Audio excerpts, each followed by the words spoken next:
कांग्रेस का डोडा के अंदर डाक बंगलो के अंदर आज एक जलसा मुनाकिद हुआ। इस सिलसिले में जो इस जलसे के मुनाकिद कराने के हवाले से हमारे साथ शेख रियाज जी जुड़ेंगे। सर, आपसे ये जानने की कोशिश करेंगे, जिस तरीके से आज वकार रसूल वानी साहब आए थे, रमन बल्ला साहब आए थे, क्या मकसद था?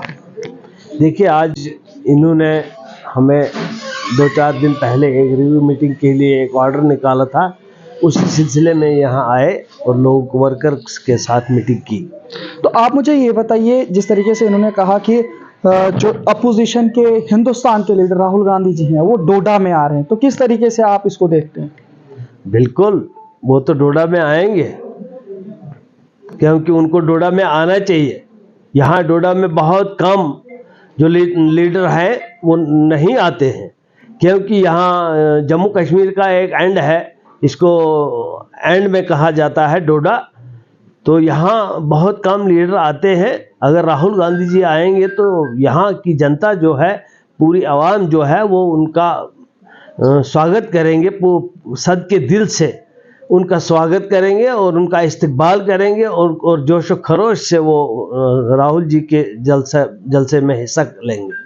आप मुझे ये बताइए, वकार रसूल वानी साहब ने जो बयान दिया जिसमें उन्होंने साफ तौर पर इलेक्शन कमीशन ऑफ इंडिया को कहा कि वो बीजेपी का चमचा है। देखिए, ये चमचा तो मैंने नहीं सुना, लेकिन कहा होगा।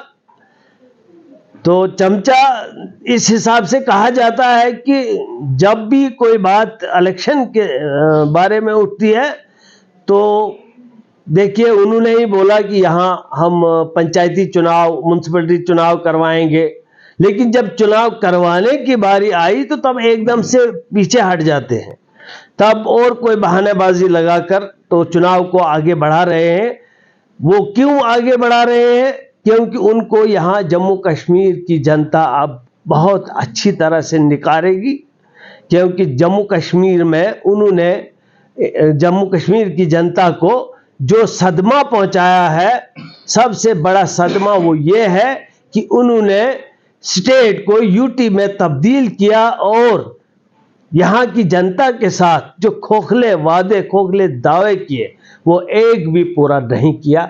तो तभी बात तो इलेक्शन कमिश्नर पे ही उठेगी, क्योंकि इलेक्शन कमिश्नर ही इलेक्शन करवा सकता है और कोई नहीं करवा सकता। लेकिन जब भी वो पार्टी, पता नहीं उनको क्या नजर आ रहा है बीजेपी को, तो वो क्यों इलेक्शन कमिश्नर को ऐसा गाइड कर रहे हैं कि यहाँ इलेक्शन नहीं करवाना है। अब वो प्रधानमंत्री जी को पता होगा, मोदी जी को, जो हमारे प्रधानमंत्री हैं यहाँ भारत के, वही जानते हैं कि यहाँ पे चुनाव क्यों नहीं करवाया जा रहा है, जबकि यहाँ 2018 में चुनाव 19 में चुनाव करवाने थे, लेकिन अब तक नहीं हो रहे हैं। जबकि पंचायती चुनाव और म्यूनसिपैलिटी का जो पीरियड था वो भी खत्म हो गया है।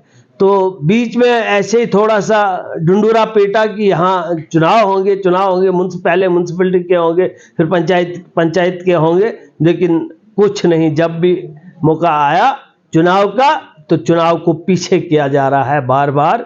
तो बात तो इलेक्शन कमिश्नर पे उठनी है। चुनाव बेल्ट के हवाले से अगर देखें तो क्या लगता है आपको, कांग्रेस मजबूत है या अलायंस की जरूरत पड़ेगी? नहीं, यहाँ कांग्रेस बहुत मजबूत है।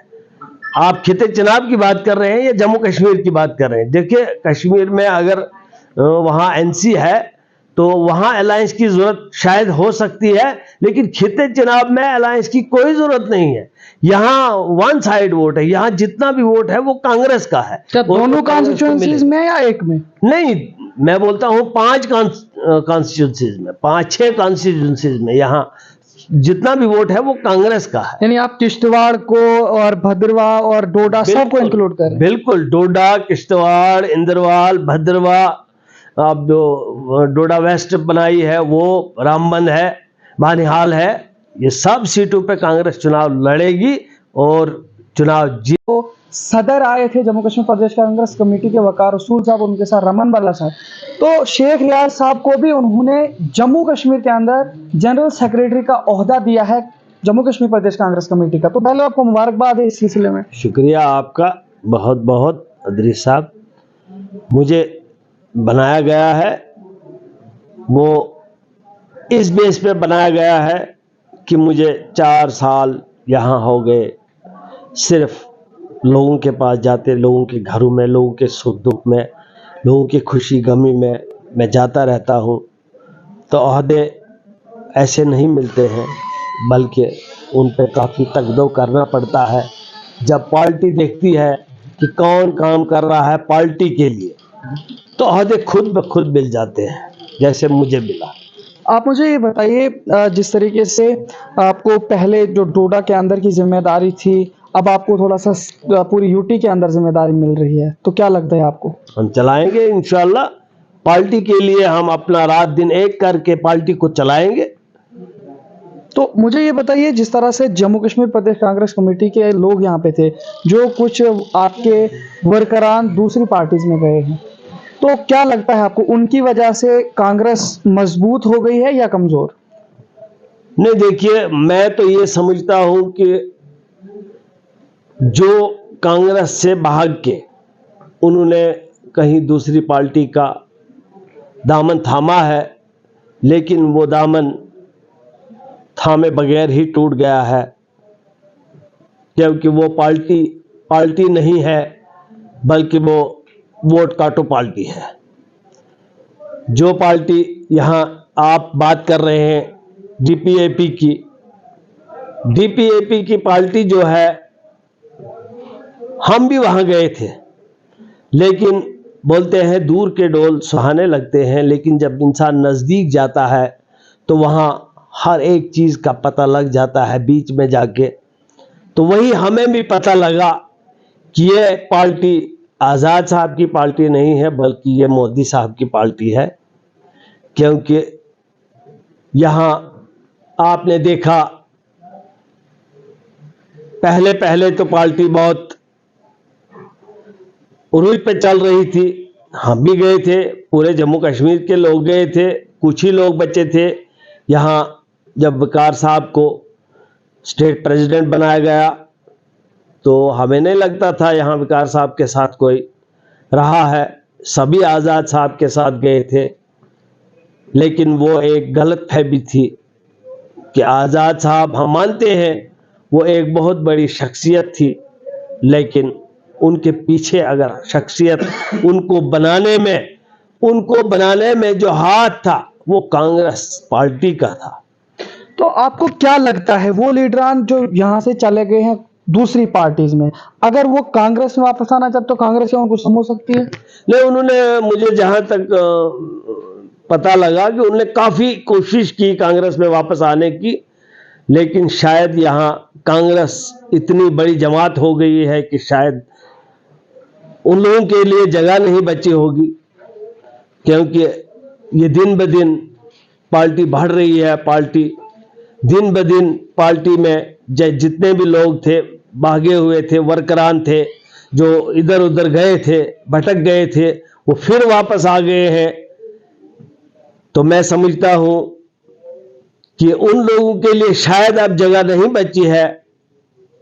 काफी कोशिश उन्होंने की वापस आने की, क्योंकि जिस भी शख्स को जनता खिलाफ हो जाए, जो जनता के बीच में नहीं रहेगा, उसको जनता निकारती है, क्योंकि जनता ही जनार्दन है, जनता ही पावर है।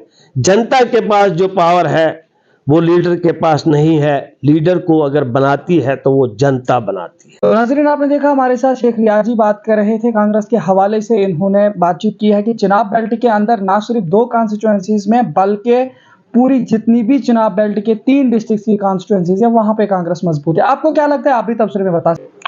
देखिए, आज वर्कर्स की रिव्यू मीटिंग थी। वकार साहब हमारे प्रदेश के सदर और उनके हमरा हमारे वर्किंग प्रेसिडेंट रमन भल्ला जी, और उनके साथ जो नौ तश्कील शुदा हमारी जो रियासती कमेटी है पीसीसी, जो AICC ने अभी 2-4 दिन पहले रिकमेंडेशन उसकी भेजी है, उन लोगों की कुछ लोगों की तो घर वापसी थी और कुछ लोगों को कुछ ओहदों से नवाजा गया।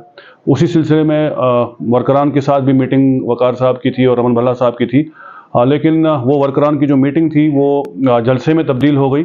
इसके लिए मुबारकबाद देता हूं मैं शेख रियाज साहब को, कि जिनको हाल ही में जनरल सेक्रेटरी PCC उनकी तैनाती हुई है, वर्कर्स की मीटिंग का जिम्मा उनको दिया गया था जिस डोडा में शेख मुजीब साहब जो हमारे ज़िला के सदर हैं उनके साथ, लेकिन वर्कर्स की मीटिंग के बजाय ये जलसा की इसने शक्ल दे दी, तो इसके लिए रियाज साहब को मुबारकबाद।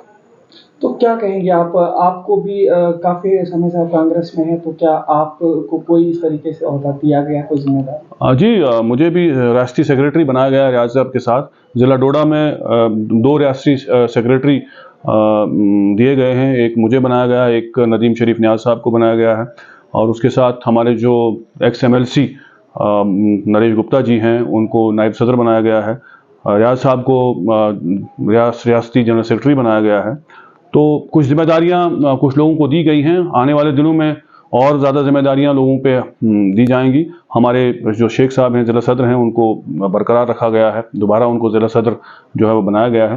तो उसके साथ साथ जो बाकी कमेटी है और बाकी जो ब्लॉक सदूर हैं या ज़िला की हमारी कमेटी है, हमारे जो PCC मेंबरान हैं, जो बाकी एग्जीक्यूटिव बॉडी है हमारी, उसमें भी कई लोगों को जगह दी गई है।